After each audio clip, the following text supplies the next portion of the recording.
Olá! Hoje a nossa análise vai focar num período bem intenso da história europeia, a ascensão do totalitarismo. Especificamente o fascismo na Itália e o nazismo na Alemanha, ali entre as guerras mundiais. É um ponto interessante, né?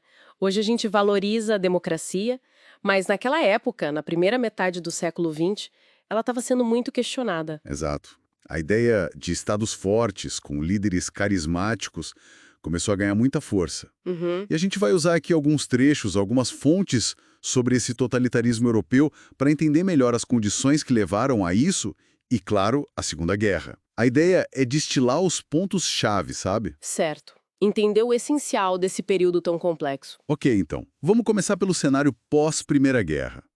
As fontes que a gente tem pintam um quadro bem sombrio, né? Sim, terrível.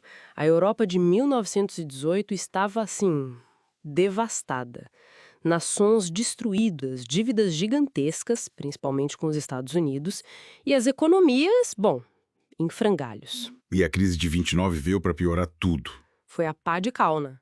O desemprego explodiu em massa, varrendo o continente. Um cenário desolador mesmo. E imagino que isso abalou a confiança nas democracias que existiam ali. Completamente. As fontes mostram bem isso. As democracias liberais passaram a ser vistas como, tipo, lentas demais, sabe? Ineficazes para lidar com aquele caos todo. Hum. E aí surgiu um clamor, um desejo por governos fortes, autoritários que prometiam restaurar a ordem, a economia. Especialmente nos países que saíram perdendo ou insatisfeitos, imagino, como Itália e Alemanha. Justamente. Nesses lugares, o sentimento era particularmente forte. É nesse contexto que surgiu o conceito de totalitarismo, então. O que definia essa nova forma de poder, segundo as fontes? Olha, era um controle estatal de um tipo novo, bem mais abrangente. As características que as fontes apontam são poder absoluto num partido único, né? Certo? O fim total das liberdades individuais e coletivas, um uso intenso, massivo mesmo de propaganda. Usando os meios novos da época, rádio, cinema. Exato. Para criar aquele culto ao líder e, junto com isso, claro, censura fortíssima, perseguição brutal de qualquer opositor e uma mobilização constante da população. Entendi. E os exemplos clássicos que as fontes trazem são fascismo e nazismo de extrema-direita. Isso. Mas elas também mencionam, ainda que brevemente, o stalinismo na Rússia, que, embora de extrema esquerda, tinha traços totalitários parecidos em termos de controle. Vamos dar uma olhada na Itália primeiro, então. Como era a situação específica lá, depois da guerra? A Itália saiu da Primeira Guerra se sentindo, assim, frustrada. Achavam que não receberam os territórios que mereciam, sabe? Uhum. E, além disso, o país enfrentava desemprego altíssimo, inflação galopante e muita agitação social. Greves, ocupações de terra. E aí que entra Mussolini. Como ele usou essa situação? Benito Mussolini apareceu com o facho de combatimento, que era tipo o embrião do Partido Fascista. O discurso dele era por um governo forte, nacionalista e muito contra a esquerda. E usava a violência para isso, né? Os camisas negras. Exatamente. Eles reprimiam manifestações, greves, com violência mesmo.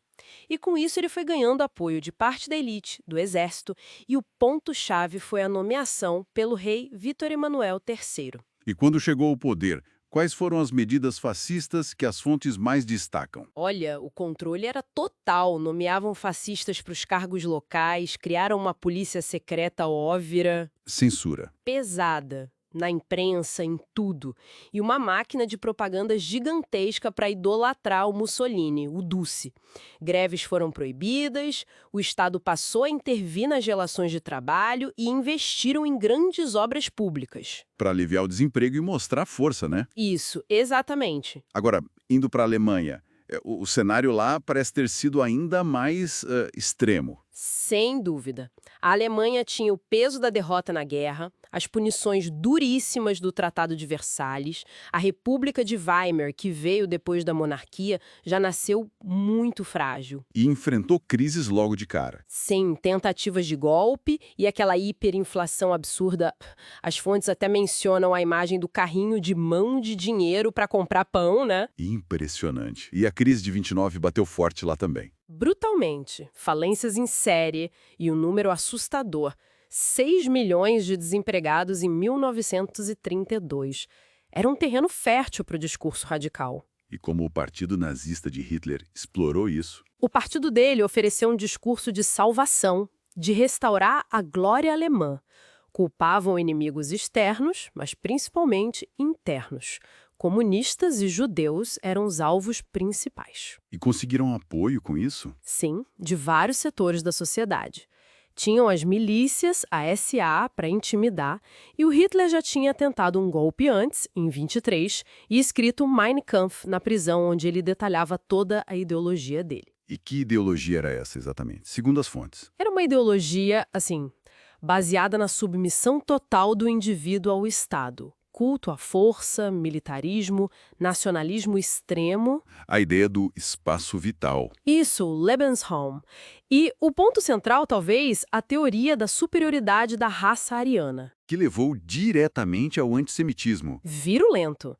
E a perseguição não só de judeus, mas de ciganos, negros, homossexuais, comunistas, todos vistos como inferiores ou como ameaças ao Estado nazista. A chegada ao poder, então, foi meio que uma consequência dessa crise toda. A crise deu muita força para o discurso nazista. Em 32, eles viraram o maior partido. Aí, em 1933, o Hitler foi nomeado chanceler. E não demorou para consolidar o poder. Não mesmo. Em 1934, com a morte do presidente Hindenburg, ele acumulou os cargos. Virou o Führer, o líder único, e instituiu o Terceiro Reich. E como esse regime se manteve? As fontes falam de terror, imagino. Uma combinação brutal, sim. Terror policial com a SS e a Gestapo agindo livremente, censura absoluta em tudo, e aquela propaganda incessante focada no culto à figura do Hitler. E o antissemitismo virou política de Estado. Totalmente. Leis discriminatórias, violência crescente. Isso levou muitos a fugirem do país, né? As fontes até citam exemplos como Albert Einstein e Bertolt Brecht. Então, para a gente resumir um pouco, o que essa análise das fontes nos mostra de mais fundamental sobre esse período? Olha, acho que revela como crises muito profundas, econômicas e sociais, quando se juntam com uma perda de fé nas democracias, podem criar um vácuo muito perigoso. Um vácuo preenchido por regimes totalitários. Exato. Que surgem prometendo soluções rápidas, autoritárias, prometendo ordem, mas o preço é altíssimo. É a perda da liberdade, da dignidade humana, e no fim das contas levou à guerra. E isso deixa uma questão importante no ar, né? As fontes detalham bem as ferramentas que eles usaram. Propaganda, terror, o culto ao líder. Sim, os mecanismos de controle. Mas o que nessas fontes, talvez nas entrelinhas, sugere por que tantas pessoas, nesses momentos de crise profunda, acabam se tornando receptivas a essas ideologias. Ideologias baseadas na exclusão, no ódio, na superioridade de um grupo sobre o outro. É uma reflexão crucial, né? Talvez sobre a vulnerabilidade que todos temos em tempos difíceis. E sobre a importância de estar sempre atento aos sinais, sabe? Aos sinais de erosão dos valores democráticos. Fica aí a provocação para a gente pensar nas lições desse período para os nossos dias.